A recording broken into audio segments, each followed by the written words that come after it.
Welcome, everybody, to a brand new edition of ROFLcast. I am your host, as always, Achilles, but I am not joined by my secondary Shane. No, Doc Hollywood is gone. He's moved on. He'll be back, though. I am joined by my Taco Tuesday, my exciting enchilada, my burrito baby, and a dumpster secret fucking squaff. Thank you for joining me, sir. Hello. And also joining us is my caramel calypso, my toffee taco terrarium, my salted caramel almond ice cream sushi geisha, Rand Peel. Thank you so much for coming on. Okay. Thank you, everyone, for joining us. So what we're going to do is this episode of ROFLcast, we're not going to focus on songs in the trailer. We are going to do Sweet and Sheet, and then we're going to go over the trailers and watch them, tell you why they suck or why they're good, and give you our live reactions on that. That'll be coming up at the end of the show. But first, we're going to talk about the Calgary Expo. So as you loyal listeners know, and I'm sure many of you were from the expo as well, or joining us from the expo. Did we lose somebody? Oh shit, we'll start over. What happened to Emily? She said her net is crapping out. Her internet, I would assume. Okay, I can start over. It's not a big deal. You can keep on going. We'll eventually get her back. Okay. Listen, if you start over every time her net goes down, you will just be starting over every 5 minutes. Fair enough. Let's just start over now, and when she jumps on, I'll just reintroduce her. All right. No, that was a good intro. It feels ungenuine doing it again because I was amped up. I was ready. Keep the intro. Yeah, but Let's just jump right into it. Calgary Expo news. I'll cut this middle part out. All right. First off, we're going to talk about the Calgary Expo news. Many people that are joining us on this episode probably are from the Calgary Expo, and to them I say, prepare to be disappointed. This is not what you expect, and it will be nowhere near as good as the panels, because instead of being joined by famous, interesting people, it'll be me and Squaff just talking shit, and you're going to hate it. But aside from that, let's talk about the expo itself. Now, I'll talk about the goods of the expo. We'll get into the whole honey badger bullshit later. So the expo was fantastic. It was 4 days of just nonstop partying and hanging out and talking nerds and embracing the culture. When we arrived there, it's overwhelming because it's 100,000 people in one area, 106,000 people all in like a tiny area. And all of them are there for one thing, and that's to see the Compact Expo. And they're all kind of celebrating their geekdom. And the funny thing is like these 100,000 people that came together, they were all just nerds. You know what I mean? Like they're just people that they're like us, Squaff. They're fucking basement dweller losers. They're now wait a minute. Yeah. I've never had the motivation to dress up as a Walking Dead character and go to a convention. But when it comes to everything else, as far as my infatuation with certain nerdy things, I would say that we're definitely the same. I would say probably like 1 out of 10 people are dressed up. I mean, people make a big deal about the costumes because they're really great, but I don't think it's like the major part of it. For some people, it is. So you think about 1,000 out of 100,000 showed up in costumes? I think about 800 or 600 were at the cosplay parade, so it's reasonable to say about 1,000, maybe 1,500 of them were cosplaying. Emily goes to several conventions in the U.S. Emily, how many would you say dress up at the ones that you've been to? Anime conventions? It's like at least half. See, that's more, I'd say. I might be actually underestimating but no, that's not true, because when you're on the show floor, so. There's no way of like gauging it really. I bet I'm completely off. I bet it's probably a majority, but that's not why. I don't think that's not why people go to the expo. I think that's a bonus fun part of the expo, like mini donuts at a fair. You know what I mean? I'm not going to what am I saying? I'm going to the fair for the mini donuts. I don't give a fuck about the fair as well. So we, the panels were all completely sold out except for a couple, which was awesome. The people that lined up for the zombie panel, like it was stretched around the entire corral, and then a bunch of people didn't make it in, but we are doing it again in Edmonton. So we'll run through the panels real quick. We did a zombie panel interviewing 5 scientists from the U of A, all in different fields that pertain to how we deal with the zombie outbreak, how it would spread, the things to do, how it would affect the body. It was so fun to do an academic panel. Although next year, I just hope they don't put us next to a dancing panel so you don't hear shitty, repetitive techno music while people are trying to ask serious scientific questions.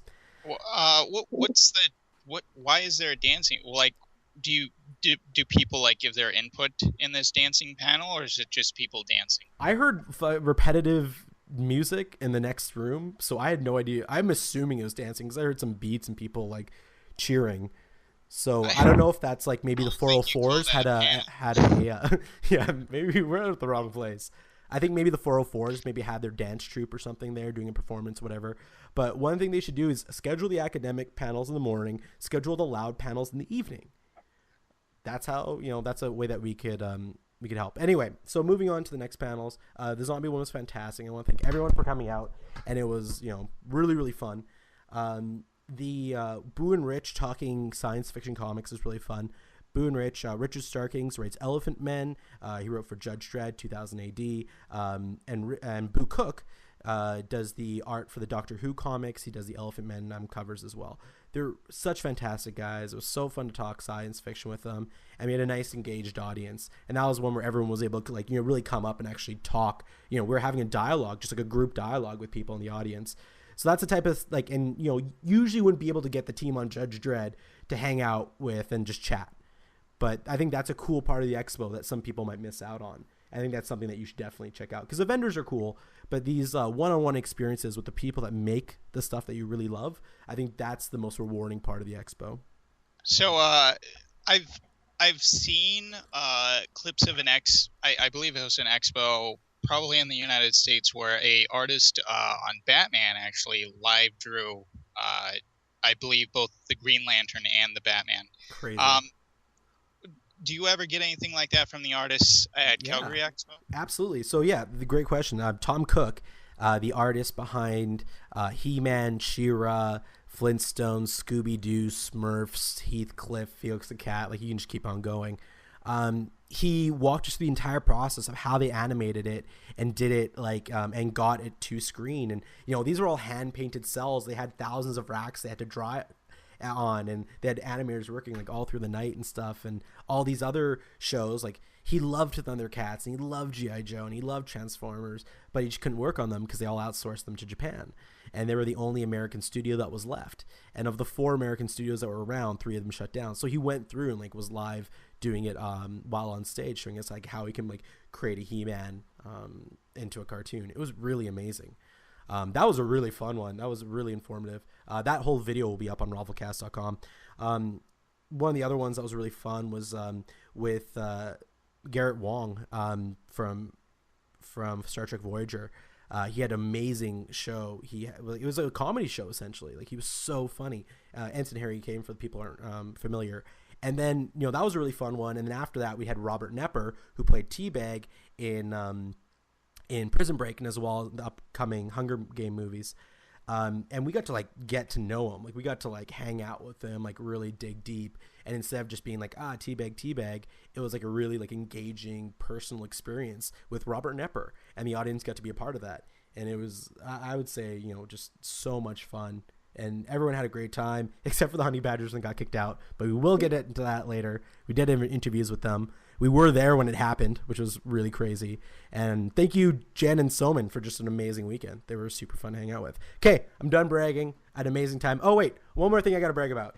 So I make it I was waiting. I was walking into the expo. I see Robert Nepper walking by with his carrier. And I stop him. I'm like, "Hi, Robert. Sorry to bother you, but I'm doing your panel. I'll be your host." And he's like, "Oh, great." So he puts his arm around me. We start chatting. He's really, really friendly.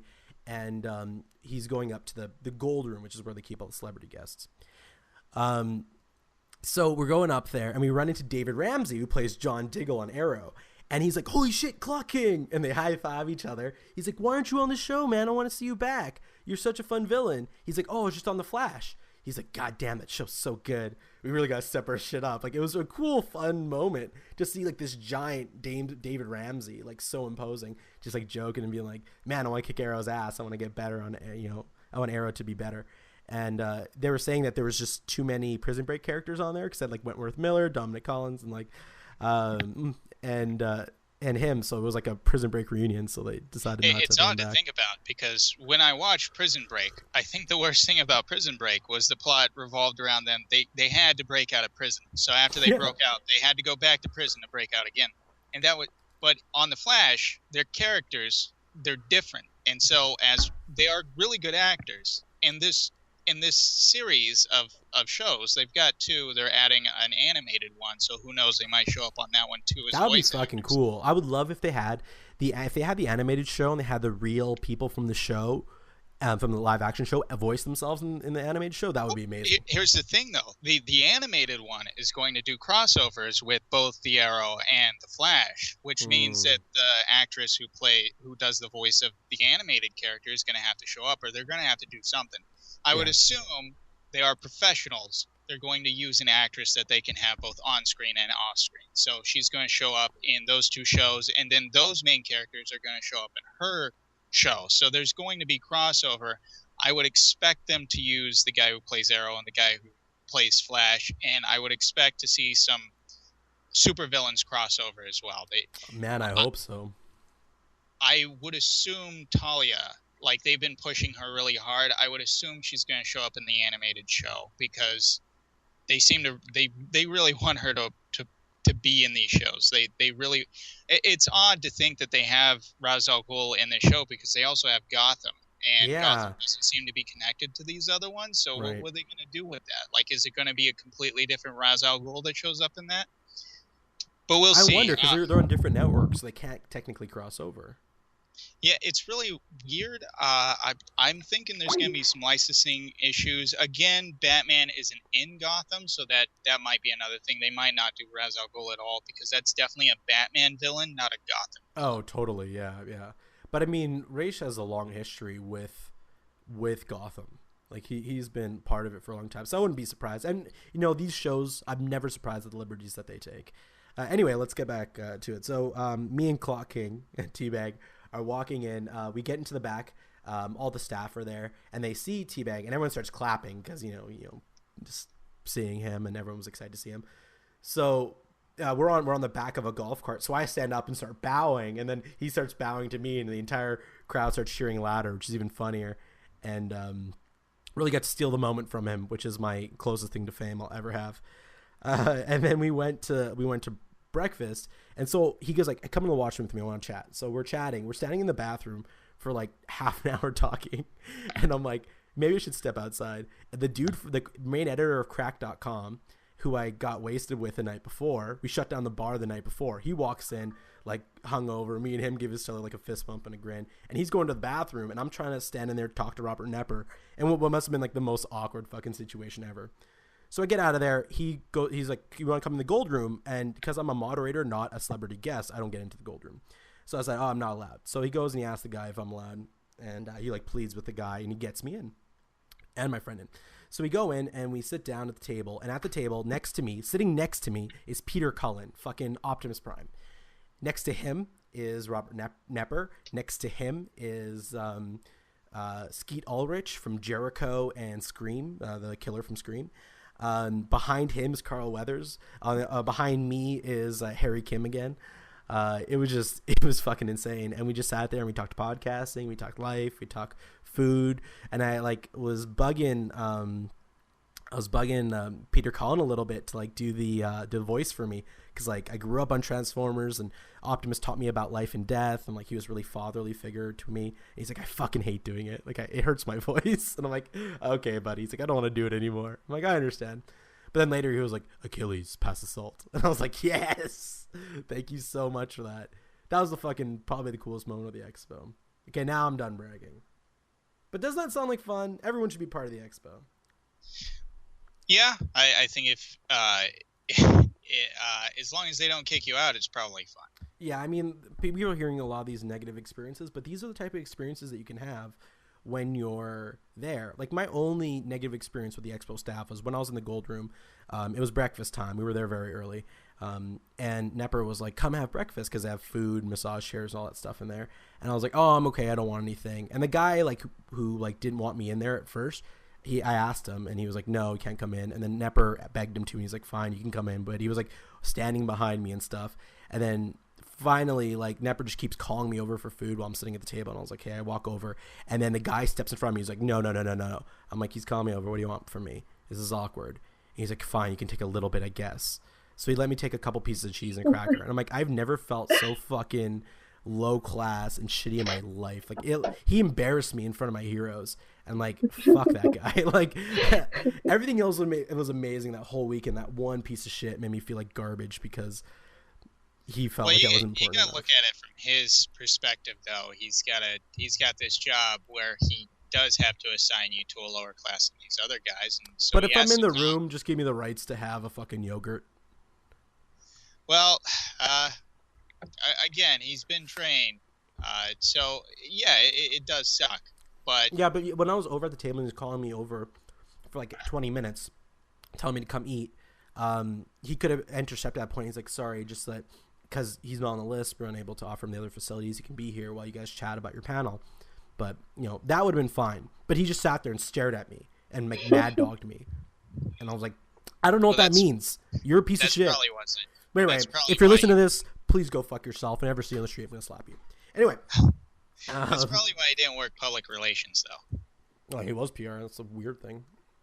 Oh, well, that's probably why he was public relations in Canada. Yeah, you know, our super low standard of public relations from Canada.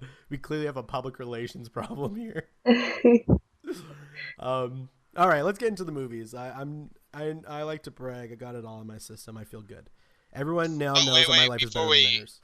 Before we move on, which was your favorite person to bump into? Oh man, that's crazy. Because I'm thinking it's probably He-Man, because you talk about him more than the others. Well, I mean, Tom Cook, like, animating He-Man was a big deal for me. Because, like, as a kid, I was fucking obsessed with Turtles, He-Man, and Power Rangers. And, like... Turtles was outsourced, right? Turtles was, yeah, I think it started in America, then was immediately outsourced to Japan. Yeah, and that's the thing. Like, I'll never be able to meet, like, the creators of, you know, or the animators of... Optimus Prime or the animators of like a lot of the stuff that I love because they just don't speak English, you know, like we can't really have a dialogue. They're in their 60s, they don't speak English, you know. But Tom, I got a chance to. Tom, like, he was like, it's not just He-Man, it's Scooby-Doo, it's Smurfs, it's Flintstones. Like, who didn't love those shows? His art has so much influence on all of us. You can also see it change quite a bit over the years too. He started out with a very basic design that worked really well. Like, if you think back, there's a lot more detail to He-Man than there is to Fred Flintstone. There's a lot more that was put into He-Man than there was Fred Flintstone, and that just shows that even if you're a good artist, you do improve over the years. Oh, totally. Like, the biggest thing about He-Man that made it beautiful was that they had these incredibly talented painters, and he was showing us slides of the backgrounds they would make for He-Man, and I forgot how gorgeous they were, and that was what made it captivating, because the backgrounds in Flintstones were fun and fine, but they weren't, like, captivating, whereas the ones in He-Man were these beautifully drawn, or beautifully painted, like, scapes of, like, these fantastical buildings. And even in, like, in Flintstones and stuff, they, one thing, like, when you notice when you're watching Flintstones, you know how their arm color would change sometimes? Like, one arm would be, like, really dark or really light for some reason, or Barney's nose would be completely different color. Well, I think that all came back to the fact that they had to do everything manually, and so you had coloring problems back then. Yeah, so it was because they put cells on top of each other, and as you put a cell, it becomes a shade darker.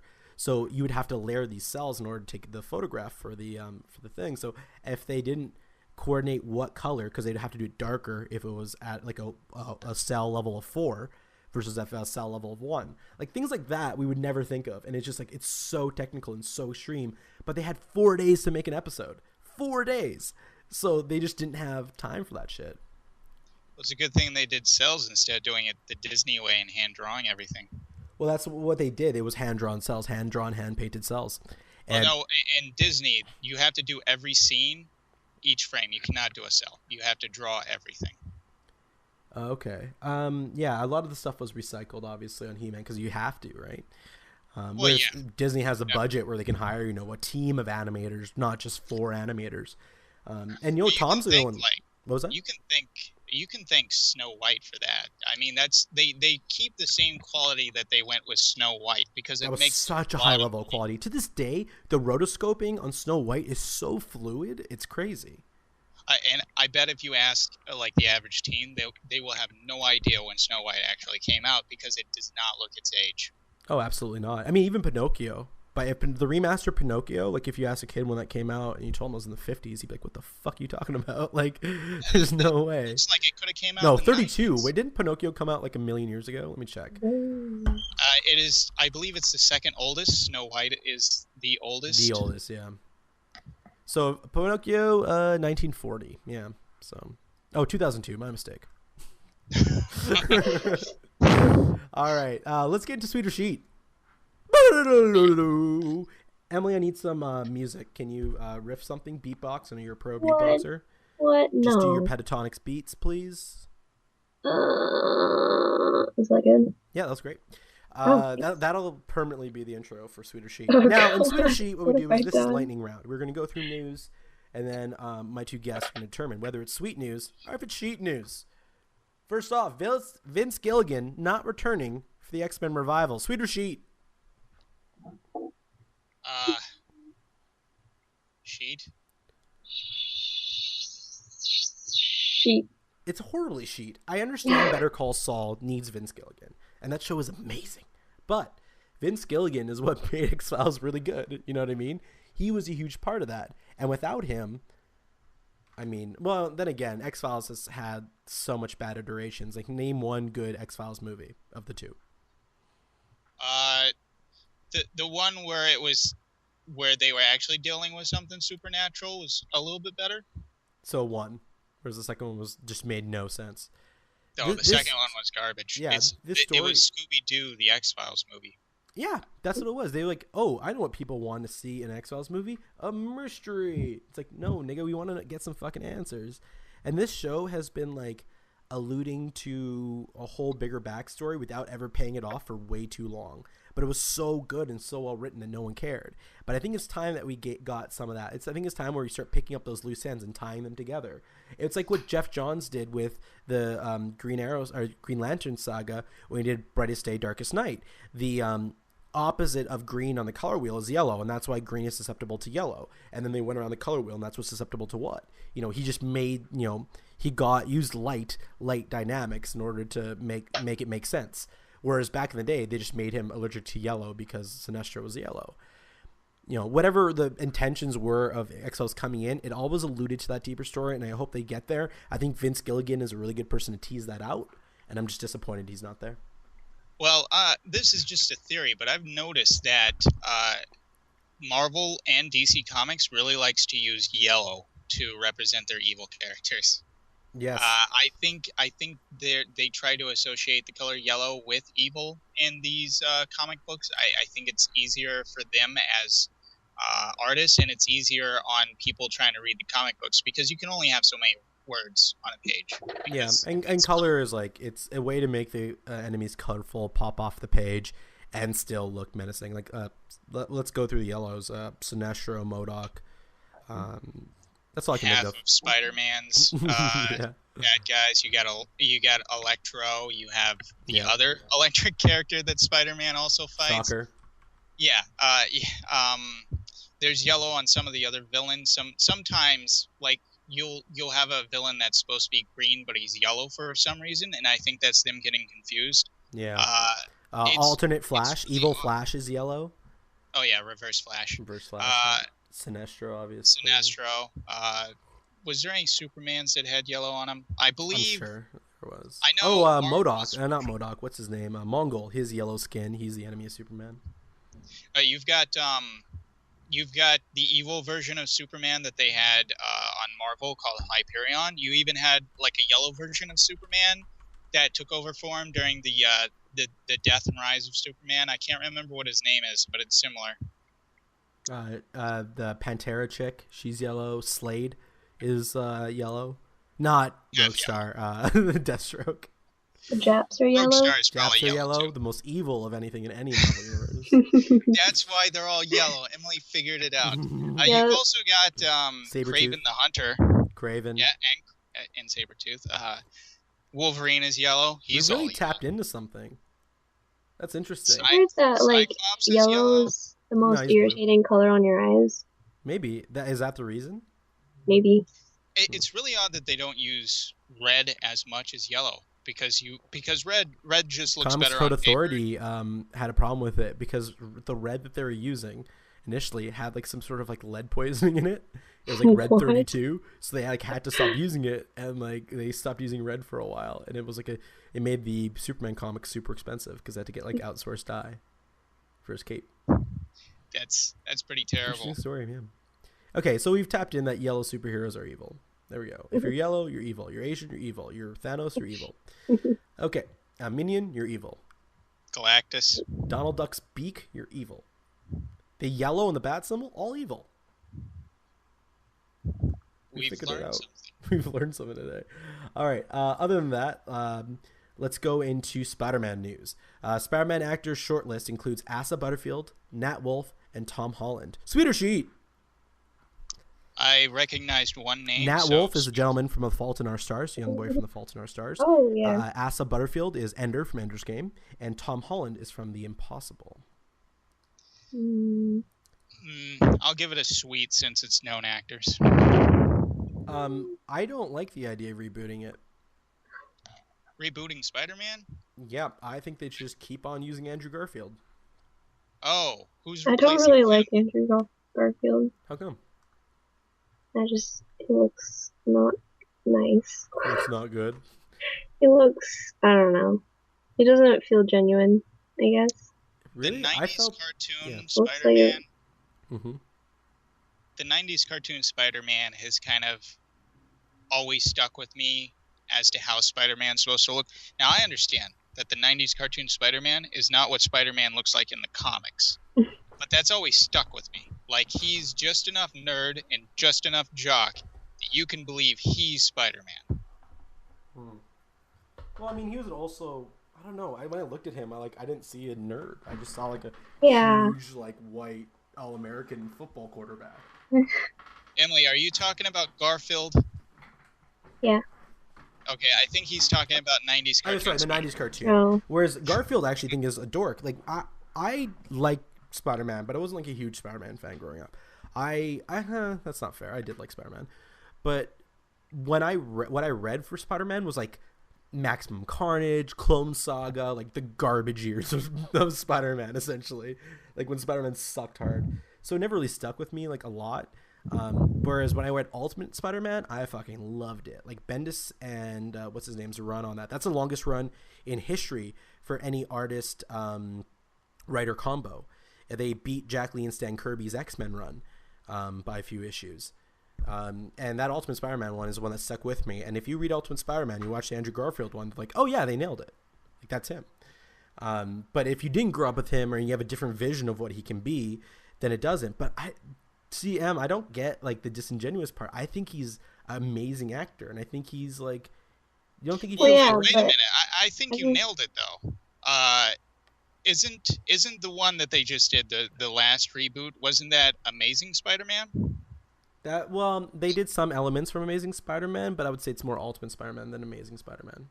But then the title of it, was it Amazing Spider-Man? Oh yeah, sorry, yes, the Amazing Spider-Man, yes. So if we take the title Amazing Spider-Man, it really should have been the Amazing Spider-Man that they represented. Here's the thing: I did not hate Andrew Garfield as Spider-Man. I think he was a lot better than the guy they used last time, whose name is Tobey Maguire is the fucking worst. Tobey Maguire was like cardboard. They could have made that movie if they got a cardboard cutout and just a 2D one and just put it in the scenes, like in frames. No one would have noticed. You could remake it the entire movie, no one would notice. I think you cannot replace Tobey Maguire's whininess with cardboard, though. That's really him. He takes Luke Skywalker and makes him look like he was very level-headed in the first Star Wars movie. Luke Skywalker will always be my Joker. Oh, he was great. Did you see him in Flash? Yeah, he was awesome in Flash. Flash is so good. Flash is a really great show. So I never thought I'd say that because I always hated the Flash TV representations, except for the new animated version. But he's Flash awesome. is a very odd character because he's very easy to do wrong. Yes. Like but there's so much. Yeah, but there's so much about the Flash that you can do right. Like you've got the Speed Force, you have Reverse Flash, you have the Black Flash that's arguably the funnest rogues gallery, like with Captain Cold and the Boomerang and like, you know, they're fun. He has like fun villains. I would argue that actually his rogues gallery is second only to Batman's. And those two characters that you named, Captain Boomerang and Captain Cold. Captain Cold. Oh my God, they use Captain so much. No, I don't know if it's Captain Boomerang. I'll double check though. But yeah, go ahead. They gave him a really stupid alias in the TV show, and so I can't remember. It is Captain Boomerang, yeah. Okay, that's not what they called him in the TV show. Anyways, Cold then maybe? I can't remember. I think they're both Captain. God, I want that to be wrong. Like I hope it's wrong. Yeah, I think there's just a lot of captains that are upset with Flash, but the actors who played them in the show were really good, and so the characters were really good in the show. Yeah. In fact, the Captain Boomerang, it is Captain Cold, motherfucker. It is two captains. Even when he went over to Arrow, he was still a really good character, and the actor was still really good. They've done these characters so well in the show, it's hard to get upset that their powers and how they are pretty stupid. They work really well, especially in the show. And that's the thing about Spider-Man. I've never really cared for Spider-Man as a superhero, but he's got some of the best villains. Yes. Like you cannot beat the symbiotes. No, there's nothing that looks cooler than Venom. There's just nothing. That's too badass. It's just too badass. And you can combine Venom with other characters to make them look even cooler. Exactly. He just elevates everybody else. Like I don't know how you could do this, but I'm pretty sure you can have a Venom Iron Man. Like how would you even do that? Because it's metal armor. How does Venom possess that? Doesn't matter. It makes it look cooler. Yeah, it looks badass. And then you've also got Carnage, which it can be iffy because Carnage can be used terrible, just like the Flash. But when Carnage is used right, he far exceeds Venom. Well, yeah, and you have other symbiotes that can be just as good if used properly. You've even got one that's like full-time good instead of Venom, who goes back and forth depending on who's wearing him. Yeah. These are really good characters. The villains of Spider-Man really makes those Spider-Man. I think it's hilarious that Eddie Brock was able to control Venom to make him good and able to fight for what the fuck is it called? Baron Zemo's Thunderbolts, the Suicide Squad of Marvel, and Peter Parker wasn't able to, and he's supposed to be some altruistic hero, but he was not able to control it. But some asshole Eddie Brock is able to. That's hilarious. Well, in the comic books, Eddie Brock is supposed to be a much better person. Not comparatively to Peter Parker. I mean, compared to TV show. Compared to like the TV show or the movie. And as we talked about before, the person who made the movie really didn't like Venom. Yeah. So there's a reason Eddie Brock is a giant jerk in the third movie. They really didn't want Venom to become a thing. They literally kill him off at the end of the movie. Yeah, I mean, that was the whole point. It was just like, here he is. He's stupid. See how stupid he is? Let's get rid of him. That was that was Raimi's shit vision for Venom. He just doesn't like the character. And the problem is he also got Topher Grace, who's a very good actor, and could have done a really great Eddie Brock, and they ruined it. It was so That's the biggest thing, is that if it was a shit movie to begin with, I'm not surprised when they're garbage. But when it has potential to be something better and then they just fucking flop, that pisses me off. And Raimi's lost his juice. What has Raimi made since Spider-Man 2 that was good? He made his magnum opus, and then he hasn't made anything since. Raimi is really a sad tale because, as we know, he made Bruce Campbell what he is now. Thanks to him, there is a Bruce Campbell. I watched up C-list actor. Well, yeah, but Bruce Campbell's really funny when you hear him on stage talking about his life and what he's done. No, he's amazing. I was just kidding. I really love him. Yeah. He's really great, but there's no him if Raimi never casted him as Ash. So that sucks. But the guy fucked with Spider-Man. Very terrible. Okay, look at the movies he's written. He wrote Evil Dead, obviously, Evil Dead 2, Darkman, Mantis, what else did he do? Man with the Screaming Brain, and Spider-Man 3. Yeah, Mantis. It was a TV show in like the mid-90s. It was like it was an acronym. It was a superhero with a super suit. He was like a paralyzed black guy, and he built like his exoskeleton to fight crime in his neighborhood. It was Steel. I think I've seen that. It's before. amazingly bad. I mean, we really should do it for a riff track. And Carl Lumbly was the guy from Alias, the black guy from Alias. He was the dude. He was the one that was in the chair. There are so many superhero TV shows from like live action TV shows. Yeah, I mean, he also played Black Panther in the Black Panther TV miniseries. I want to find all of them and watch them again because some of them are so terrible, but they're so funny to watch. Mm-hmm. Yeah, I mean, that's what I'm saying. Is like, let's look at the movies he wrote. It was the Evil Dead trilogy, but like it's super fun and super campy, but it's not like it's something different. And that was in the early 90s. And then, more than 20 years later, he writes Spider-Man 3. He didn't write Spider-Man 1 and 2, the good ones, but Spider-Man 3 he wrote, and that sucked. I mean, that says something about it. And you brought up an interesting point earlier when you were saying that with Whedon, that Whedon is only good when he's working with good people, right? I don't think I said that live, though, so people might be a little confused. Oh, okay, sorry. We'll get into that in the uncut, though. Let's revisit this. We'll put a pin in that. But Raimi and Whedon might fall in the same category where they need people to bounce off of, like Cloud does to fight the Gamora dragon in Final Fantasy Advent Children, the movie.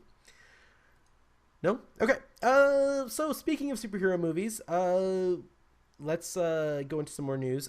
X-Men will not be in X-Men Apocalypse, and Aronofsky has passed on the Gambit solo film. Sweet or sheet? Sheet? I don't know if I want Aronofsky to do a Gambit movie. No, I was talking about the X-Men part that was a little confusing. Oh, Gambit, he's not going to... Gambit was supposed to be an X-Men Apocalypse. He's no longer going to be an X-Men Apocalypse. And the Gambit would be played by Channing Tatum, of course. I don't care who the actor is. The fact that he's not in it is what upsets me. Like the X-Men movie, I don't care about spin-off. The X-Men movie not having Gambit, that's what gets me. Fair enough. They said that they wanted time to introduce him, and they won't have that opportunity in X-Men Apocalypse, which I think is actually smart. I'd rather them not cram in the character and take the time to develop it if Gambit's going to be something. But if this ties into the Marvel Universe, and the Marvel Universe ends in one more movie, then what's the point, It's the X-Men Universe. I said Marvel. I meant X-Men Universe. Ends in one more movie. I was a little confused because I was like, one more movie. They're starting the next generation. Yeah. That's like that'd be a weird way to end it. Actually, that'd be a great way to end it. What am I talking about? Well, to me, the X-Men universe, as far as the movies go, that's a little iffy. But trying to introduce new X-Men, I think, is the wrong way for them to go about it at this point because, like you said, they're running out of time. But also, it's the X-Men. Sometimes you just have members that are now useful, not members that, like, why is Charles Xavier always getting new students as soon as they're needed? Sometimes you've already got a student and now's their time. Like, they've introduced and cut out Jubilee from at least one X-Men movie. You're never going to see her again as far as these movies are concerned. Jubilee? She's a main character in the X-Men Apocalypse. Oh, I'm completely wrong then. Yeah, she's a new actress, a very cute actress. We'll actually put the image up on the website. The one that they had before, they've cut. Then. Yeah, they completely. They've done how many different versions of Snow Queen? So there's also what's his name? Sansa Stark from from Game of Thrones is playing young Jean Grey in the new X-Men Apocalypse movie. Yeah, well, I don't know. I don't think you need to introduce every X-Men because there's way too many. So I think a little part where Gambit's like, he's, I don't know, talking to Jubilee or Rogue or somebody. But because it's someone so big, it's Tatum, they don't want to do that. They want to give him something bigger, which is, I understand. Maybe in case, for the actor, I guess. But as far as the character goes, if they really just want to throw him in there, you could just be like, yeah, I was an assassin once. Just a little bit of exposition. Now you've got the audience hooked. Now you can do your solo movie. Yeah, there you go. I actually like that idea too. It was like almost like what they did with War Machine in the Avengers movie. And we'll get into Avengers spoilers in the uncut. Probably we won't do it on the main ROFLcast in case everyone. I wanted to talk about that. So. All right. Next feature sheet: Channing Tatum to star in Joe Haldeman's The Forever War. Sweet. Yeah, Forever War is easily one of the best like sci-fi books I've ever read, and it's easily regarded as one of the best books ever for the genre. It was published in the early 70s, I believe. I wonder what the review is. 4.5 on Barnes and Noble. So it's a really, really great book, and it's been in development hell forever. So it's really interesting that they're getting Channing to star in it. It seems like he's becoming a sci-fi star. He's following the path that set out before him by Will Smith. By Will Smith? Yeah, because he's really like after Jupiter Ascending and stuff like that, and doing some comedies. Channing Tatum is moving towards becoming a star of like a big sci-fi franchise, and that's pretty much the push that Will Smith has been doing over and over again. Like they wanted Hancock to be a franchise. Man in Black became a franchise. They wanted After Earth to become a franchise. Yeah. I guess I can see that. Just when I think Will Smith, I think of all of his failure sci-fi movies before the ones that has been no failures. Every single one of his movies have been perfect. Listen, you can lie to the audience. You can do that all you want. I would say 90% of my personality is based around just mimicking Will Smith as a child. He's a god in my eyes. He did that Mars one, right? What was it called? Like Bruno Mars? Yeah, it was called Bruno Mars, and he just sang songs in dressed as a young Filipino boy, and it was really beautiful. A terrible movie. What are you talking about? It's not called Bruno Mars. What is it called? Which movie are you talking about? Are you talking about After Earth? No. There's one where he's got like a bar on Mars. Mars Bar. No, just kidding. Yes, exactly. This might be a different black guy who went from comedy to sci-fi, but I'm pretty sure it was Will Smith. That's true, and I'm definitely sure you're racist. Wait. No. Yeah, I'm still... No, wait. Eddie Murphy. You were racist. You're talking about Osmosis Jones? No, Pluto Nash. Pluto Nash. Pluto Nash? No, I think it was... You know what? Give me a moment. There's this thing on the internet called IMDb. The Internet Movie Database. It's been recently introduced. It's really something fantastic. Oh, I never heard of it. I ran into it yesterday. It's an entire database filled with films. Ooh. It would have really helped this podcast a long time ago. Actually, explains why our information's been so incorrect and our quality's been so low. Come on, we're not E-Entertainment. Yeah, if it was E-Entertainment, we have 20 minutes of pre-roll and then 40 minutes of post-roll. Coming up next on ROFLcast, we'll be talking about new trailers coming up and whether or not how we feel about them. That'll be coming up next. All right, later in the hour, we're going to be talking about trailers that we like. We're going to be talking over them. That coming up next, but first. And then the first commercial break goes by. Coming up later in the hour. Like, it's really the fucking worst. It's like they spend most of the show telling you what's coming up and what had happened, playing a small clip of it over and over again. The actual news that happens in E is about 4.5 minutes for a half an hour show.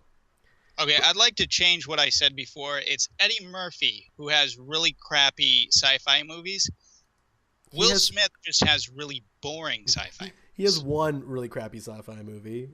It wasn't like he's been in Pluto Nash and like Osmosis Jones, and those are like the only sci-fi movies that. No, wait. Vampire was he in Brooklyn? Not the one who was the robot who had little people inside his head?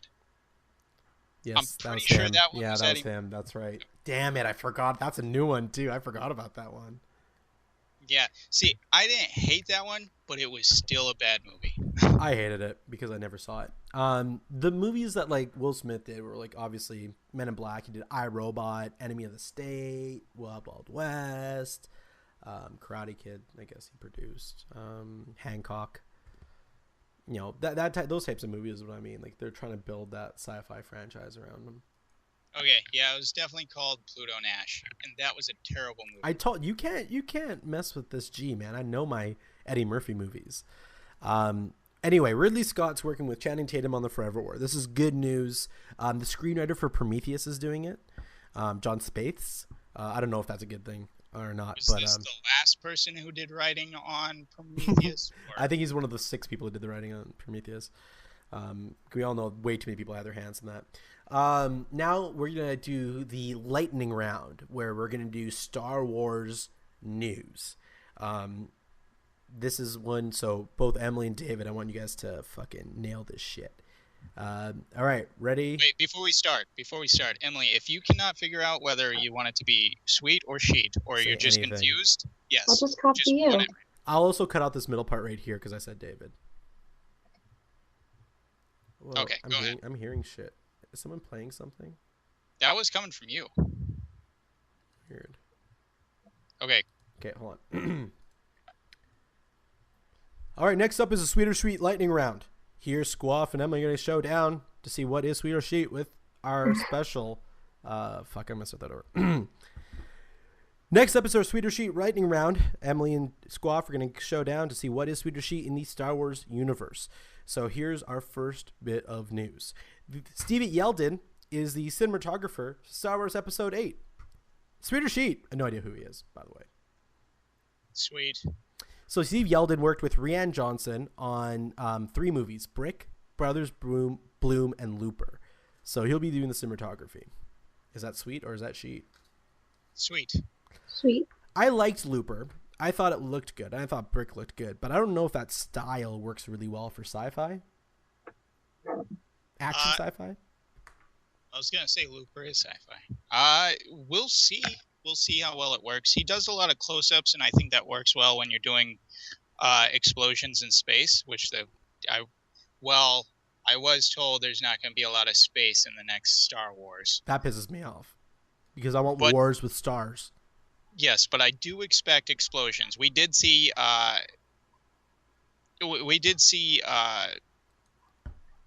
spaceships that were somehow in orbit really close to the ground, almost hitting the ocean. So I expect something to explode. And so, when you do those panning close-ups, I think they work well with explosions. So we'll see. I misspoke. He doesn't do fantasy sci-fi. He does like hard, gritty reality sci-fi. And I think there's like, I would prefer a Guardians of the Galaxy style to a Blade Runner style when it comes to Star Wars. Star Wars is Disney and should feel Disney. Yeah. Well, we'll see. Star Wars is also, before it was Disney, it was Star Wars. So, but even again, before it was Disney, it was pretty fucking Disney. Well, yeah, but they did kill younglings in the last Star Wars movie they made. So yeah, but those movies were made by a crazy old man who once had something to do with the Star Wars movies, but we can't even confirm that. Yeah, well, I'll hold off judgment until I see it because I just don't know. Fair enough. AMC Theaters will be hosting a Star Wars Sega marathon in December. Sweet or sheet? Sweet. Sweet. I heard Sega. There is a Joss Whedon game for Star Wars. Sweet or sheet? Sheet. Sweet. He wants to see Star Wars. Here's what Joss Whedon wants. He wants to merge the Marvel universe with the Star Wars universe. Now you may reevaluate your sweet or sheet. Would you like? Is that sweet or is that sheet? That's sort of sweet, but what I'm hearing is he wants to merge Joss Whedon's Marvel with Disney's Star Wars, yes. And I think that would be sheet. I want to see proper Marvel with proper Star Wars doing a collision. I wish that they did more of Annihilation storyline before the Infinity War, because I would have loved to seen Nova and like those types of characters in it, but it's probably not going to happen, which is unfortunate. They have too many characters as it is. Well, they still have room to be doing something like Guardians of the Galaxy again, so we'll see. All right, so John Boyega, the gentleman from Attack the Block, who's now playing in the new Star Wars film, who we saw in a Stormtrooper uniform without his helmet, he will be flying a TIE fighter. Sweet or sheet? Sweet. Sweet. So happy that they're doing this, because I thought the TIE fighter's one of the coolest ships they've ever had, and I've always wanted to see one of the rebels get their hands in one and see what they could do with it. Because the X-Wings are cool. Is he confirmed to be a rebel? Yes. Okay. Here is an image of him running away with the rebels and the R2-D2 ball and that young lady. You ever played the TIE Fighter simulator that came out for the PC years ago? Okay. Yeah, I'm a huge fan of that. Also, I love the arcade one that was made. The whole like dome one that you actually sit in and you fly TIE Fighter is really fucking fantastic. Now, what black stereotype is he going to be in this movie? I'm going to go with the cocksure, tough as nails, but has a heart of gold black guy. You know, from this image, he looks like he's going to be an early Will Smith. What was the name of that movie? 26 Hours or something about the car thieves or whatever. Like his first movie he ever did. He's going to be like that, always witty and stuff like that. I think you're confusing Will Smith again. Have you seen a Will Smith movie? Oh yeah, that's right. That was Eddie Murphy. God damn it. See, now I'm just confusing names. The secret in Secret Squaff stands for secret racist. That's what that stands for. They all look the same. It's not much of a secret. There are many secrets about me. My racism is not one. The new outfits are out for the Star Wars main characters. You can click on that link right there. Sweeter sheet. So we can see Boyega Finn has like a kind of a rustic jacket with a lightsaber hanging from the front of it. He looks like a mix between Han Solo and a street thug. He's wearing like a black t-shirt and black jeans beneath that. And then the young lady's wearing a wraparound kind of shawl thing with multiple belts and then capris with belts around those as well and a bunch of things strapped to her arms. She looks a little bit like a Boba Fett. Sweet. I'm doing sweet for both because they both fit in the Star Wars universe, and that's what matters before anything else. They look like they could be any number of scavenger races, and there are a lot of them. So sweet. Well, so there's a minute there where in the trailer they're saying, you know, the Force is strong in my family, it's strong with my sister, and that's, you know, Luke Skywalker talking about that from Return of the Jedi. And during that time, they show a small hand handing, maybe an alien hand, handing a woman a lightsaber, and she's a large ring on her hand. Is that Leia getting a lightsaber? Possibly. Sweet or sheet? Sweet.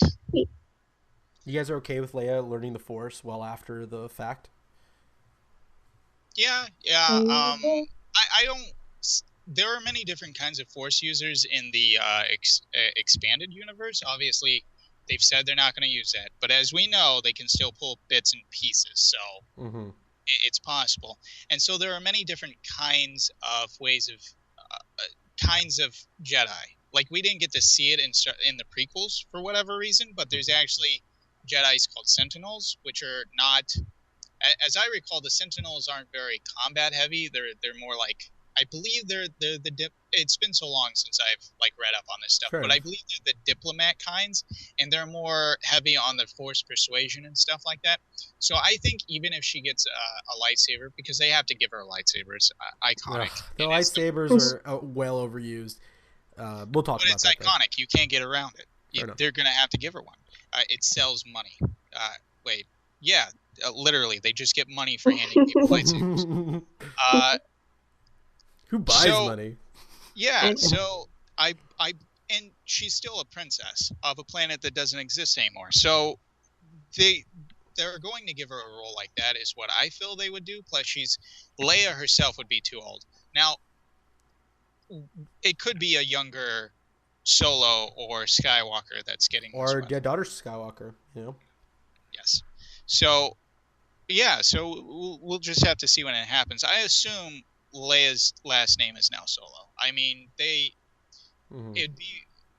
I would think it's kind of a slap in the face if they didn't get together after all of the stuff that we've gone through before this movie. So that's what I expect. That's interesting. I don't know what to expect. The problem I had was like with the lightsabers, it was a Jedi weapon. Like even when the Emperor sees Luke holding or was Vader with his lightsaber, yeah, he's like, oh, you use that fucking Jedi weapon, like archaic Jedi weapon. Like who uses that shit? You know, the Emperor never fucking like doesn't give a shit about lightsabers, and with Luke getting one, like it was significant. Even when Yoda said, he's like, this is one of the most rarest, most powerful weapons in the universe, and you get to have one. You're one of the few people that can wield one. And then when you see just armies and everyone with a fucking lightsaber, it no longer makes it special. Oh, they went far and beyond that. Remember, they had to give main characters even more special lightsabers. Like, you've got one that has like a handle that's shaped like a gun, and then you've got the guy who has a lightsaber that comes out one end, and then it comes out the other end as well. So you better watch out when you decide to take him out. And then you've got this new guy who's got a cross to bear, literally, and it's a lightsaber. And now other people need lightsabers. And you understand why I hate that, though, right? Well, yeah, and like, where are they getting the crystals? And are they even using crystals anymore? Yeah, because dilithium crystals were only available on the Jedi homeworld, and that's why the Jedis had different resonances. They have different colors because of the different frequencies of the crystals that they mined. The reason that the Sith had red ones because they used a synthetic crystal because they didn't have access to the actual crystals on that planet. So they used a mining planet with similar properties and then used like some weird force synthetic shit to make lightsabers. But they go way more into that in the extended universe, which is now not canon. So I don't even know how they're justifying that. They're probably not going to. We watched the last 3 movies. I assume all of us have seen at least bits and parts, and we know that they never go into detail in the movies about how a lightsaber functions. Now, I get that a lot of people are going to say that Star Wars is a universe where things shouldn't be explained because I don't want them to. But here's the thing: Star Wars is not just a fantasy. It is more sci-fi than fantasy. While you might have a religion that should not be completely explained, how your technology works should be explained. Think Star Trek. In Star Trek, you have Q. You cannot explain Q. He is above. And Q's only been in like maybe 8 episodes throughout all of Star Trek.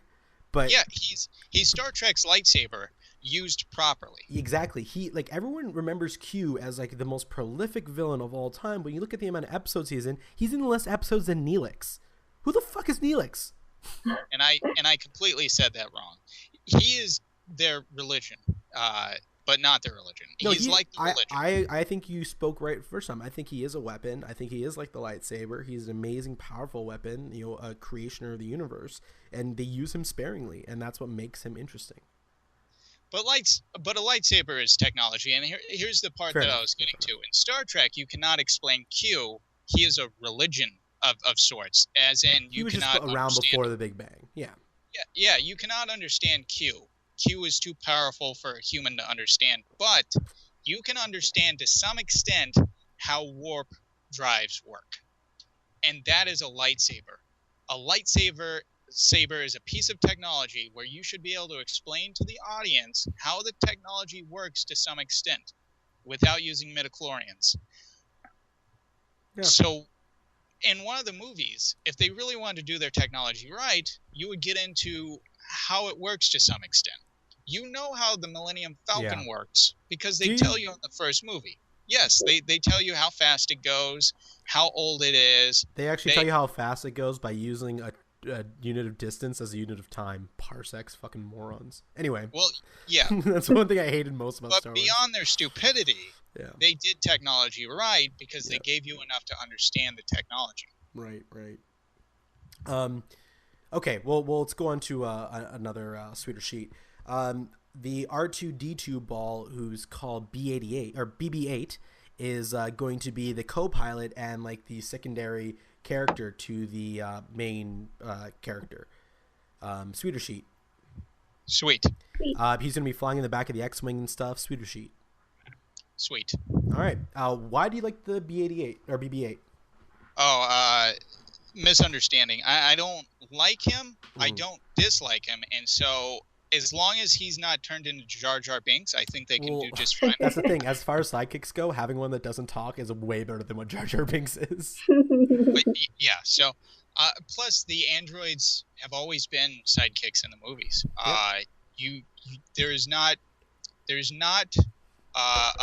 Star Wars movie, even the bad ones. Yeah. You could find the robots at some point. Of course, they whittled it down to just R2-D2, which was their mistake.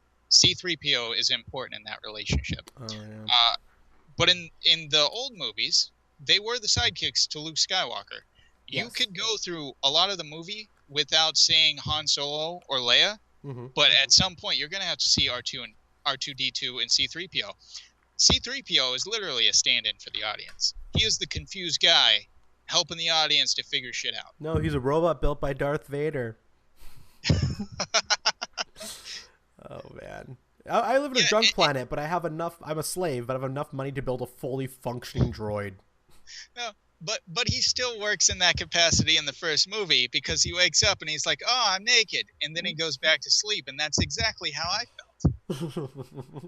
And that's Star Wars being naked because we've exposed the bullshit beneath. All right, so in what we were assuming is the opening sequence, we see the main two protagonists running through Jakku up onto a ship as explosions happen behind them. That ship arm, if you look at it, is the exact ship arm of that on the Millennium Falcon. We also see Chewbacca and Han Solo later in the film saying, "Chewie, we're home." Chewie and Han's home may be Jakku, the planet that was ravaged by war. Sweet or sheet? Sweet. I don't love the homeworld thing. I could give I don't want more of Han Solo's backstory. I like it kind of being ambiguous. I would say sheet. I can go either way, but since it's a movie, I don't expect them to go into too much Han Solo exposition unless they're going to introduce a mini Han Solo that they plan on promoting. Okay, so here's a weird part. So Abrams will not speak on Jakku at all. But when you see it, like when you see Jakku, the planet, you see all these fallen ships. You see, the Star Destroyer covered in dust. Is that the battle of Jakku? Is that where the final fight against the rebels was with the Empire? That's the question. So let's say hypothetically that is, because if we look at the data, it definitely supports that. So they're probably implying that the rebels somehow won, because if you look at the starfighters later, the X-wing fighters, they all have rebellion against it. So the most likely scenario here is that the rebellion won. They got rid of the Empire, but then something else took its place. Sweet or sheet? Sweet. I don't want to deal with. I don't want to deal with the stormtroopers anymore. Well, here's the thing about the stormtroopers. What's confusing me? Okay, so let's look at the new redesigned stormtroopers were revealed, and they're more like whatever. They just look cool. They look like Cylons. But when you look at like what they're labeled as a First Order stormtrooper, not an Empire stormtrooper. So they're called the First Order, like all capitals, the First Order, and the other one's called the Resistance. So there's like the Resistance, which is what's written on the X-wings, and it's called the Resistance X-wing fighter, and then we have the First Order stormtroopers. Neither are the rebels or the Empire. Are they something different now? I think we're looking at this movie might, they want to make more with this movie, so we're probably going to see a power struggle that is happening at the point where this movie starts, and we're probably seeing the two big game players. Who are the First Order, and what's their plan, or how do they form out of the Empire? That's what I'm curious about. All of Star Wars Rebels Season 1 is for free online until May the 4th. Sweet or sheet? Sweet. Well, I mean, it's like 3 days. It's really stupid. I think if you power watch, you could probably get most of that done. If not, you could probably pick and choose and get all of it done. Yeah, it's like, here's an entire season of a show. You have 3 days, and that's it. Like, if you want to get people hooked, at least give them a week. I like the idea of them being online for free, but I would have really loved for them to have, I don't know, like a longer time period, like forever. As far as the show is concerned, I think it is pretty good. It far exceeds what the prequels were, and it remembers where it's coming from. It very much feels like it could be in the universe of 4, 5, and 6. That I like. That's something that I think that was done with color. That was something that was done with tone. Now, final sweet or sheet. The biggest news of all. Josh Trank, director of my favorite superhero movie, Chronicle, and of the new Fantastic Four movie, was directing the latest Star Wars film, but now is out. Here's what the official press statement said. After a year of having incredible honor of developing with the wonderful and talented people at Lucasfilm, I'm making a personal decision to move forward on a different path. I put a tremendous amount of thought into this. I know deep down in my heart I want to pursue some original creative opportunities. That said, the Star Wars universe has always been my biggest influences, and I couldn't have been more excited. In the future, a million Star Wars fans, blah, blah, blah, blah, blah. But is this, like, we've all heard these rumors about him getting like wasted on set and the movie being an unwatchable mess and like, you know, all this crazy shit's coming out before Fantastic Four is released. Is this a political way of saying, yo, you're an alcoholic, you have a problem, you fucked up Fantastic Four, and we don't want you to fuck up this movie? Sweet or sheet? I was going to say sheet, but since there's so much controversy surrounding the guy and he probably screwed up a different movie, I'm gonna have to go with sweet. Yeah. Same.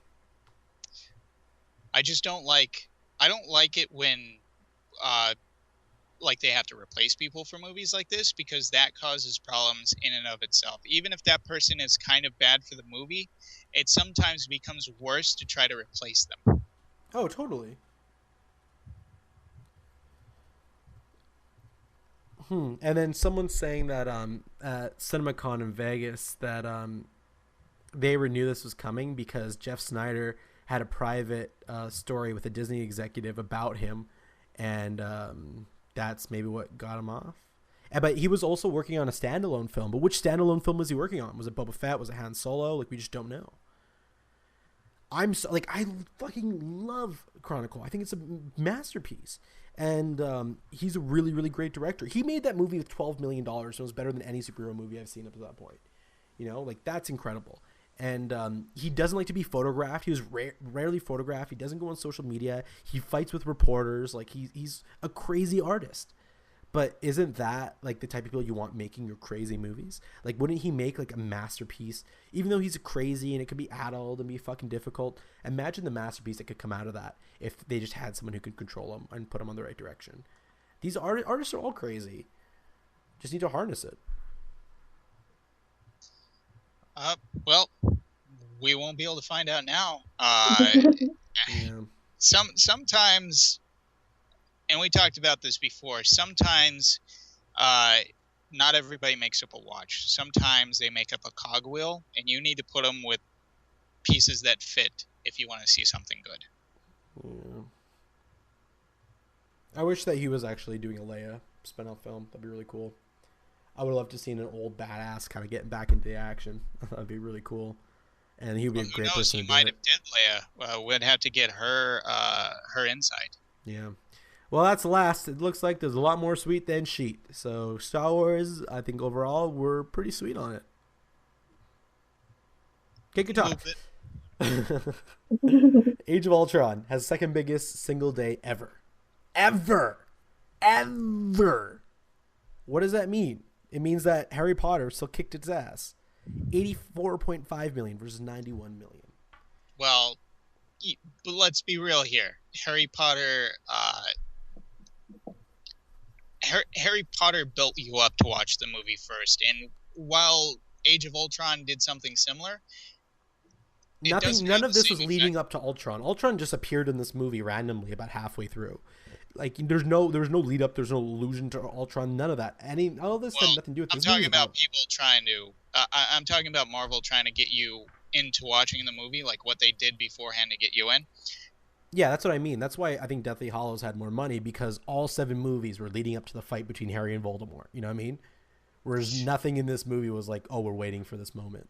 Well, we were talking about this before, and are we going to still leave Age of Ultron for the end of this? Yeah. I don't want to do any spoilers right now, but okay. Because I have plenty to say about how upset I am with their use of Ultron, but we'll but there's also a lot of great things too. The original Avengers took an 80.8 million, which means it took an extra 4.5 million this weekend, on its way to $207 million opening weekend. So I don't know. Well, looking between 212 and 215 million for the next Avengers for Age of Ultron.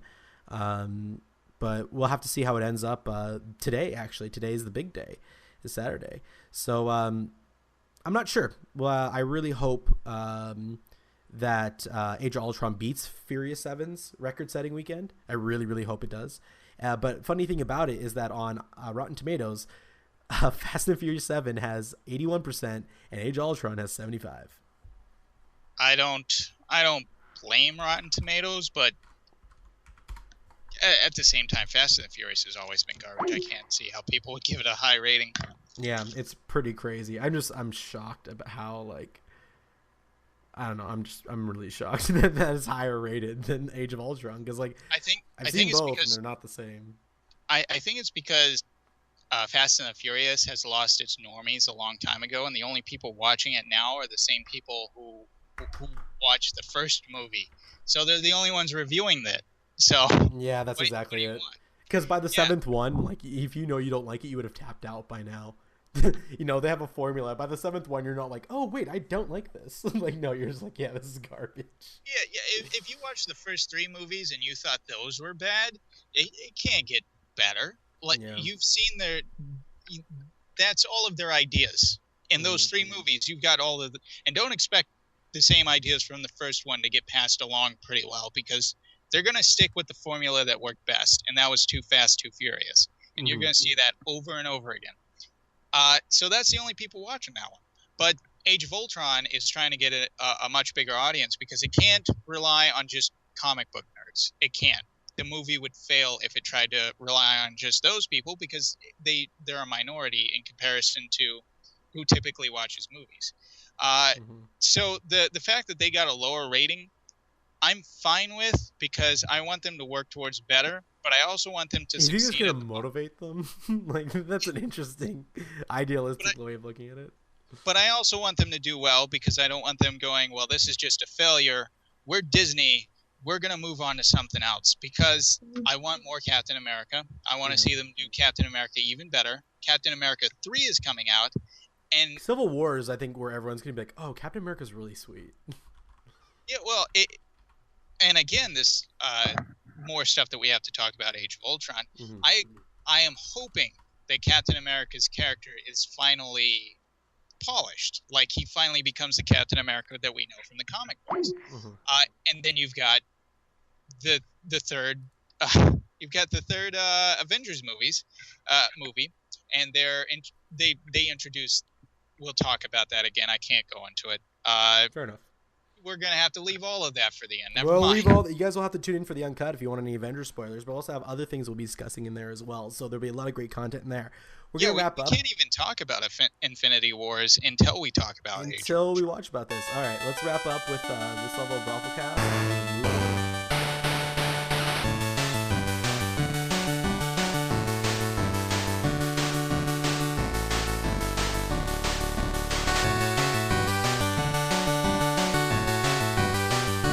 Well, that's all for this week's ROFLcast. Tune in next week to find out what happens to Aquaman.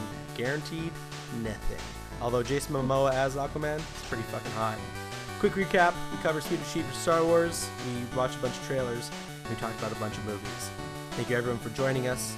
Follow me at ROFLcast on Twitter and at Achilles. You can also follow us on Facebook at facebook.com/ROFLcast. We have a brand new website at ROFLcast.com. And big news, after calling Steve Jobs a faggot who died of AIDS, and that's why he was wasting away so much, it looks like Apple's forgot about that and re-added ROFLcast to the iTunes store. So you can now go on iTunes and subscribe to our podcast. We're also available on Stitcher Radio. We also just got approved for Stitcher Radio. You'll also notice that the posts no longer feature swear words. That's just the only way that you can get onto iTunes. The episode I Want to Fuck a Nazi, I think, was the title they had a problem with, but I don't really see anything wrong with that. Nazis need love too. And that's what I'll leave you with this week. Nazis need love too. Do you guys want to mention where they can follow you online? You can follow me on Twitter at Secret Squaff, and you can follow Rampeo on Twitter at RANPEO. Yeah. I mean, you can speak for yourself too, but we don't know when you're here and when you're not, so we're just guessing. Plus, she's a sock puppet of mine anyway, so just sock puppet count. I'm not even here. What's funny is that every time we deliberately ask you a question was every instance that you just disappeared. Oh. Yeah, it's like, what do you think of this family-friendly movie? Well, fuck these guys. All right, thanks everyone so much for listening. Until next time, we remain podcasting.